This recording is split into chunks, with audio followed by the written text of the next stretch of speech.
All right, let's dive into a game that, honestly, was supposed to be a total snooze fest on Sunday night, but it ended up being one of the wildest thrillers of the season. Hey, before we get started, if you're into these kinds of deep dives, do me a favor and hit that like button and subscribe for more. So when you looked at this thing on paper, it screamed mismatch. I mean, you've got the 9-2 Denver Broncos, a team with serious AFC contender vibes, going up against the 3-8 Washington Commanders, who were just, well, they were on a 6-game losing streak. Everything, and I mean everything, pointed to a complete blowout. And it wasn't just the fans thinking this, right? The betting markets were all over it. They had the Broncos as 6.5-point favorites on the road, which basically means they expected them to win by a touchdown easy. Look at that money line. That's basically Vegas saying there was like a 75% chance Denver was walking away with the W. This was supposed to be a lock. Okay, so why? Why was everyone just writing Washington off completely? Well, it really came down to two huge things: a brutal injury report and a defense that was, let's just say, not great.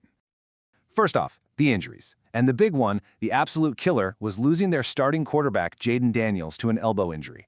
For any team trying to pull off an upset, losing your QB1 is it's a death sentence. So now, they've got to face this killer defense with a backup calling the shots? Yikes.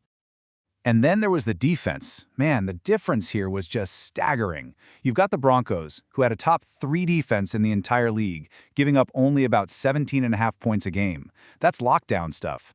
And then you have Washington. Their defense was way down at 28th, letting teams score almost 27 points on them every week. It was literally a matchup of one of the best against one of the worst.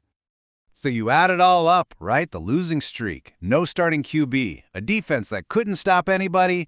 This is going to be a blowout. A nice, easy Sunday night win for Denver. Case closed.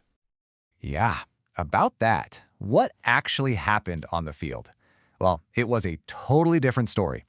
This game was anything, and I mean anything, but a blowout. Not even close. This thing was a nail-biter, a back-and-forth fight that went all the way down to the final seconds. Check out that final score, 27-26. In overtime, this was the Broncos' first OT win since 2015. They got the win, sure, but they had to scrape and claw for every inch of it. So the big question is, how? How in the world did this game get so close? All right, let's get into it. Let's look at the plays that actually decided this thing, the moments that defied all those predictions and made this an instant classic. And you know, according to head coach Sean Payton himself, one of the biggest moments came from his rookie QB, Bo Nix, right before the half. It was a play that was just pure magic. This game was just a highlight reel of clutch plays. I mean, first, you've got that Bo Nix touchdown. He's literally getting dragged to the ground, falling down, and somehow, he finds Courtland Sutton in the end zone. Unbelievable. Then you've got Dre Greenlaw stepping up with a huge interception that just killed a Washington drive when they were looking good. Fast forward to overtime, Evan Engram has this monster 41-yard catch and run that sets them up to win. And then for the whole shebang, Washington goes for 2 to win it all, and Nick Bonito just bats the ball down to seal the deal. Wow.